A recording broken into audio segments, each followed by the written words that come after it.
ya estaba terminada entonces. Sí, ya tenía una carga menos emocional, entonces podía dedicarme a lo que era la preparación. A pesar de que no existía un solo mueble, las cortinas eran de papel, eso es lo que pusimos en los vidrios. Sin embargo, era la emoción, porque ya estabas en tu casa, ya no te iban a sacar, ya no esperabas el fin de mes para tener que pagar la renta. Entonces había mucha paz. ¿Y cuánto tiempo duró tu entrenamiento con Enrique? Bueno, el tema de Enrique Peña no creo que es tanto los 6 meses de entrenamiento antes de la Olimpiada. Después duramos cerca de 4 años como entrenamiento total, siendo la presión a la que él me llevó. Él me llevó a un nivel de presión en las cuales me entrenaba a las 24 horas. Me llamaba a las 9:30 de la noche, ¿qué estás haciendo? Ya me estoy yendo a dormir, listo, ya ándate a dormir en este momento. Y me llamaba a las 6:30 de la mañana, ¿ya estás despierto? ¿Cuál fue tu frecuencia cardíaca? El médico llega en media hora para hacerte una toma nuevamente de sangre para ver cómo está tu química sanguínea en el interior. Es decir, entonces era todo el tiempo y terminábamos el entrenamiento y ¿dónde está tu comida? ¿Qué comida tienes hoy? Es que la nutricionista me entregó esto, entonces listo, está. Entonces ya no era, probablemente podía haber entrenado 10 años con 1 hora al día, pero con él entrenamos 6 meses de 24 horas al día, todo el tiempo. Fuimos a competir en Europa, tuvimos cerca de 6 competencias en casi 5 semanas, eso era mucha presión y todo el tiempo él ahí presionando. Entonces, creo que Enrique lo que hizo fue como el diamante final, ¿no? Muchacho muy disciplinado, que aceptaba la fatiga y el dolor, lo asimilaba con mucho estoicismo, él lo asimilaba muy fácilmente. Entonces, su disciplina, nunca tuve ya nada que quejarme de Jefferson Pérez, no, al contrario. El hecho de que, ¿sabes qué? A las 4 de la mañana tienes que irte a entrenar, perfecto. Mi madre se levantaba temprano a hacer su desayuno, a mandarle algo de refrigerio para su entrenamiento. Entonces yo creo que eso es un esfuerzo, ¿no? De alguna manera cuando venía él cansado, tenía obviamente que alimentarse, descansaba, se ponía a dormir, luego a bañarse. Y el hecho de que nosotros teníamos que de alguna manera también cuidarlo, ¿no? Protegerlo, no hacer bulla, no hacer ruido cuando descansaba. Yo creo que en sus inicios y mucho más ahora obviamente ayudamos o coadyuvamos a formar quizás a Jefferson Pérez persona mucho más que al deportista. ¿Sentiste que algo iba a suceder en Atlanta? Si bien es cierto, los sentimientos a uno le pueden invadir, sin embargo también necesitamos datos estadísticos reales en los cuales podamos medir. Y justamente en esta pista sucedió aquello. Además que fuimos de Europa y las 6 competencias que tuvimos en tan corto tiempo nos permitió ya a los jueces opinar de que estábamos entre las mejores técnicas del mundo, que existía la posibilidad de estar en el podio. Entonces empezaron esas especulaciones en Europa, a pesar que aquí en Ecuador la gente aún no tenía información, solo unos pocos sabían lo que estaba sucediendo en esta pista. Nosotros intentamos masificar y teníamos muchas alternativas. Entre esas estaba Rolando Vera, Silvio Guerra, Marta Tenorio, Yolanda Quimbita, toda una playa de deportistas generalmente vinculados con el fondo y con la marcha, que podían tener unas posibilidades. Adriana Martínez fue una gran deportista y que no logró llegar porque se pierden en el camino del tiempo. Ahora, Jefferson fue continuo y nunca perdió la hegemonía que mantenía en la marcha. Jefferson tenía todas las condiciones para ser un campeón, ya que desde muy joven, en su juventud, llegó a ser campeón del mundo juvenil. Un joven que a su edad, 17 años, es un campeón mundial juvenil, tiene pues obviamente las posibilidades abiertas en el futuro. Estábamos pocas semanas antes ya de Juegos Olímpicos y necesitábamos hacer un último chequeo. Habíamos visto las estadísticas de otros competidores en Europa que estaban haciendo unas marcas magistrales en competencias oficiales.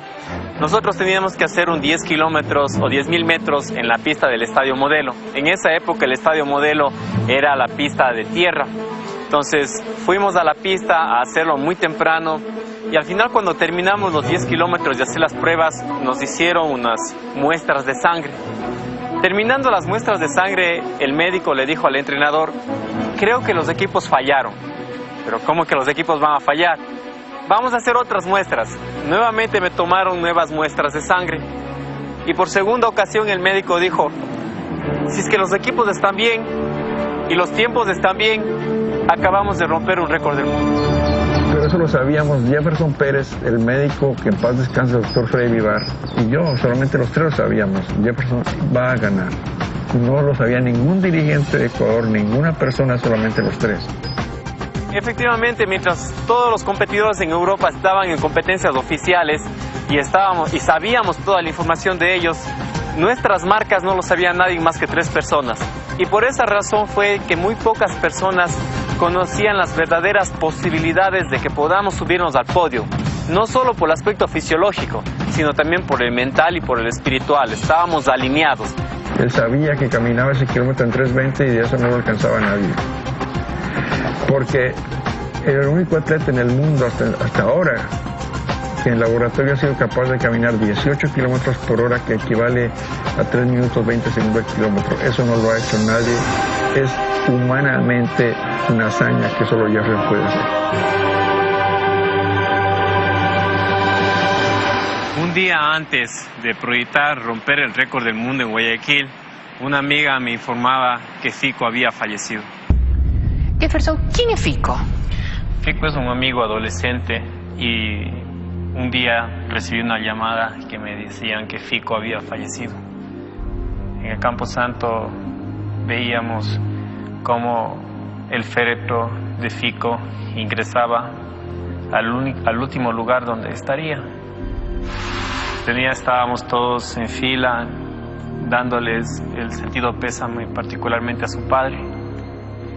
Cuando me acerco donde Fico padre, me abraza y me dice: Jeff, cuando estés compitiendo, acuérdate de mi hijo, que él desde el cielo te ayudará a pedir por más fuerzas a Dios. Y ese recuerdo fue muy claro para mí, y así cuando yo estoy en Juegos Olímpicos, ese recuerdo me viene todo. Ese recuerdo se convierte en realidad porque llegas a la meta. Antes de viajar a Atlanta había una sensación aún de un faltante, ¿no? La preparación había sido muy buena, tanto física como psicológica, había sido extraordinaria.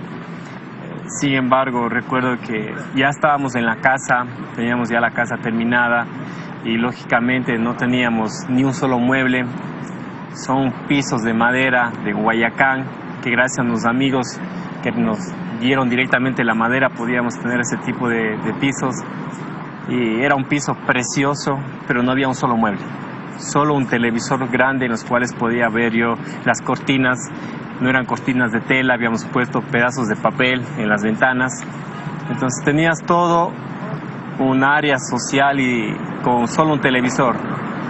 Y recuerdo que me senté en el piso de la casa, en una de las gradas, y mientras observaba televisión veía la inauguración de los Juegos Olímpicos. Y siento que una persona se acerca por atrás y en el piso yo sentado me abraza y me dice: ¿qué te pasa, mijo? Y le digo: madre, estoy mirando la inauguración de Juegos Olímpicos, donde en pocos días estaré participando. Y mira todo lo increíble que es, y la preparación ha estado extraordinaria. Y me dice: pero algo te sucede a ti. ¿Qué sucede? Realmente siento que falta el último tornillo. Todo el motor está armado, pero falta un tornillo de apretar y no sé exactamente cuál es. En eso, esta mujer no vidente me dice: ¿escuchas la canción que están pasando ahora en la televisión? ¿Escuchas la letra de esa canción? Esa canción es tuya, es tu historia. Sueña con esa canción. Has trabajado por una meta y es toda la ilusión que tenemos, no solo tú, sino tu familia. Y de pronto escucho de fondo en la televisión una canción que decía: puedes soñar, puedes lograr tus sueños, hacerlos realidad, y debes luchar ante la diferencia. Y entendí de que eso probablemente era el tornillo final que necesitaba mi parte psicológica, estar completamente convencido en un aspecto espiritual. Y sentados en el piso de la casa, porque no había nada más, y creo que fue un momento extraordinario de mi vida. Esto de medalla es un sueño, no es un sueño que parece que amaneció y no nos va a volver a anochecer el día. Todo un siempre bien responsable para el entrenamiento, responsable para el hogar, responsable personalmente, él se responsabiliza en todo y por todo. Nunca he tenido que dar, no porque es un medallista olímpico voy a alabarle, todo un siempre en las entrevistas. Yo he dicho que mi hijo es un ejemplo en el hogar, todo puede ser, pero mi hijo ha sido y será un ejemplo. Bendito sea Dios que Dios me dio este hijo con este don de la sabiduría de competencias. Llegamos al aeropuerto de Atlanta y nos esperaba una sola cámara, que era la cámara de Teleamazonas que iba a transmitir la competencia. Y Roberto Omar Machado con su equipo se acerca a una entrevista. Noté en él una seguridad, una convicción. Decía, vengo por una medalla olímpica. Y el mismo criterio lo daba su técnico Enrique Peña. Claro, en las coberturas periodísticas estamos acostumbrados que cuando entrevistamos a los deportistas, a los técnicos, siempre dicen lo mismo, vengo a ganar, vengo a dejar lo mejor de mí. Pensé que era una frase más, una expresión más de confianza del técnico y también de Jefferson Pérez. Entonces, claro, yo me sentía un poco presionado al escuchar a mi entrenador que le decía a la televisión que probablemente yo estaba en el podio, mientras que había sido un secreto que manejábamos solo nosotros. Entonces, un poco cogiéndole el brazo, me acuerdo que le decía, listo entrenador, vamos que las maletas están listas, vámonos, tratando de evitar ese tipo de compromisos. De hecho, cuando llegamos a Atlanta, Jefferson tenía plena confianza que iba a ganar. Yo lo sabía, el médico lo sabía. Habíamos hecho algunas pruebas fisiológicas, sabíamos que Jefferson era inderrotable. No le podían ganar. Y él sabía, y él decía también, como yo le enseñé, no ha conocido a nadie que no pueda ser derrotado. Y él sabía que podía derrotar a los mejores rivales europeos, que eran los principales rivales, y los mexicanos también. Caminábamos la tarde anterior por las tiendas que hacen en las Olimpiadas, que venden recuerdos de todas las Olimpiadas. Y se me ocurrió comprar una medalla que decía Atlanta 96. Entonces yo le respondo, ¿y para qué vas a comprar una copia si mañana nos vamos a llevar una de verdad? Yo le quedé viendo la cara y sonreí y nos fuimos caminando. Y al siguiente día se hizo realidad. Yo tenía la preocupación, ¿dónde se quedaría mi hermano a dormir? No teníamos lugar, estaban los hoteles llenos. Entonces, justo antes de despedirnos ya para irme yo a la villa, le digo, estoy preocupado, no sé dónde te vas a quedar. Y él me dice, mira, nuestra madre nos crió para ser unos luchadores, para ser unos guerreros. Así es que donde yo quede esta noche, no te preocupes, pero sí enfócate en lo que tú tienes mañana que enfrentar. Yo le dije a mi hermano que se fuera a descansar tranquilo, que yo iba a conseguir dónde hospedarme esa noche. Pero ya todos los hoteles estaban completamente llenos. En ese instante sentí una paz porque mi hermano me liberaba de la responsabilidad de cuidarlo, de protegerlo, y podía enfocarme en lo que tenía que hacer. Porque tenía la competencia, creo que empezaba a las 7 de la mañana el siguiente día. Me quedé la noche en el parque, sentado en una banca, medio acomodado, queriendo dormir un poco lo que se podía. Pero a pesar de todas estas circunstancias tan difíciles, tan adversas, definitivamente lo que me tenía a mí tranquilo era el entrenamiento que habíamos realizado. Llevamos a la tolerancia máxima de saturación de mi cuerpo, de mi mente y de mi espíritu. Entonces, eso de alguna manera pienso que ese entrenamiento científico era lo que me daba un respaldo y una tranquilidad emocional. ¿Y cuándo sentiste que era posible una medalla?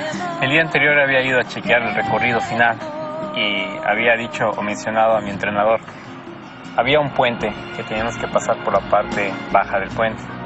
Si es que hasta este lugar llego con cualquier otro deportista, aquí vamos a luchar hasta la muerte.